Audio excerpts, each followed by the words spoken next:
Having now defined what a Riemann integral is, it's time to start considering how to find such a Riemann integral, or integral as we just call it normally. And it turns out that there's a close connection between derivatives and integrals.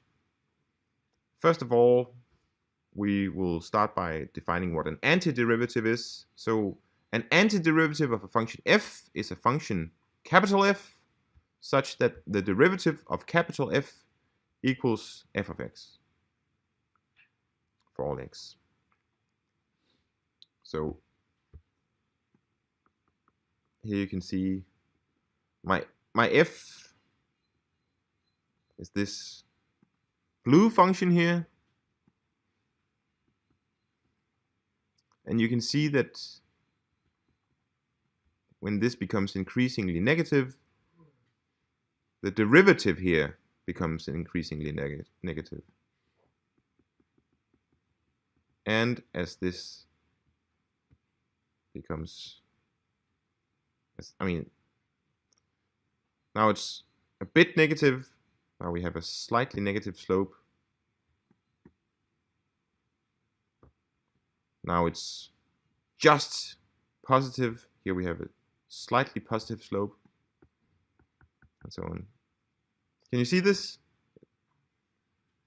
The slope of this function, capital F, is the same as the value of this function. So this height here of this dashed line is the same as the height of this dashed line.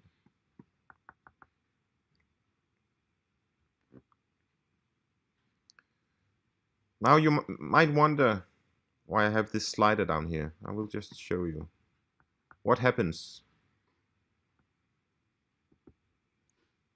I'm just moving my f up and down, right? I'm just adding a constant.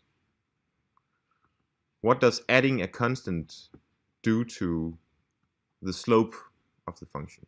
So we can now see that if we have an antiderivative, we can always add a constant or subtract a constant, and we still have an antiderivative.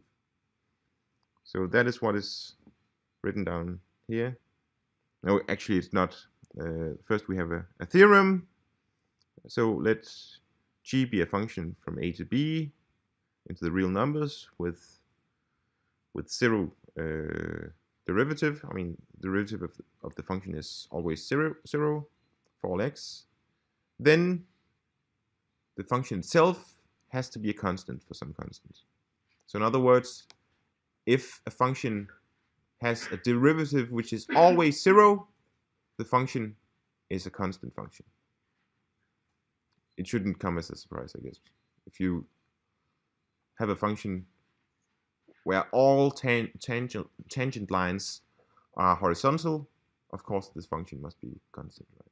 But having this result, we will not prove this, one can prove what we just noted, namely that if f and g are both antiderivatives of f, then there exists a constant such that f of x equals g of x plus c for all x. In other words, if we have two different antiderivatives, they can only differ by a constant.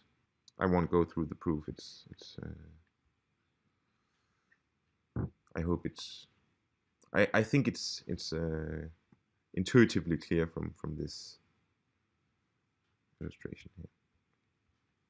But the idea is that if you just look at the difference of the two antiderivatives, use the differentiation rules, then you will find that since both derivatives are equal, you get 0.